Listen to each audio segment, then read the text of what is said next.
நாகர்கோவில் புன்னகை நகர் பகுதியில் இளைஞர்கள் அதிவேகத்தில் ஓட்டி வந்த கார் கட்டுப்பாட்டை இழந்து சாலையின் ஓரத்தில் இருந்த மின்கம்பத்தில் மோதி தலைகீழாக கவிழ்ந்த விபத்தின் சிசிடிவி காட்சிகள் வெளியாகியுள்ளது.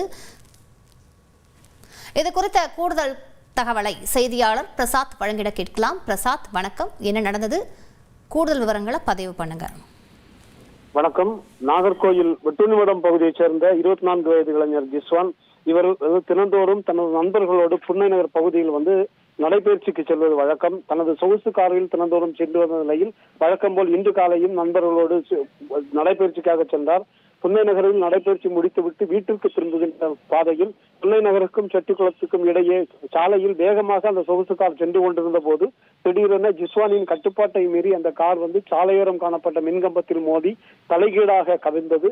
இந்த விபத்தில் ஜிஸ்வானின் நண்பர்களான இருவர் காயமடைந்த நிலையில் ராமன்புதூர் பகுதியில் இருந்த தனியார் மருத்துவமனையில் இருவரும் அனுமதிக்கப்பட்டார்கள். அந்த பகுதியைச் சேர்ந்த மக்கள் அவர்களை மீட்டு மருத்துவமனையில் அனுமதித்தார்கள். இது பரபரப்பான, அதாவது அந்த பகுதியில் பள்ளி கல்லூரிகள் அதிகமாக உள்ள இருக்கின்ற அந்த சாலையில பொதுவாக காலை நேரங்களில் அதிகமான மாணவர்களும் பொதுமக்களும் நடமாடுவது வழக்கம். இன்னைக்கு அந்த அளவுக்கு மக்கள் இல்லாத சூழல்ல அந்த விபத்து நடந்ததுனால அந்த பகுதியில் போகக்கூடிய பாதசாரிகள் யாருக்கும் இந்த பாதிப்பு எதுவும் ஏற்படாத நிலையில் காணப்பட்டது.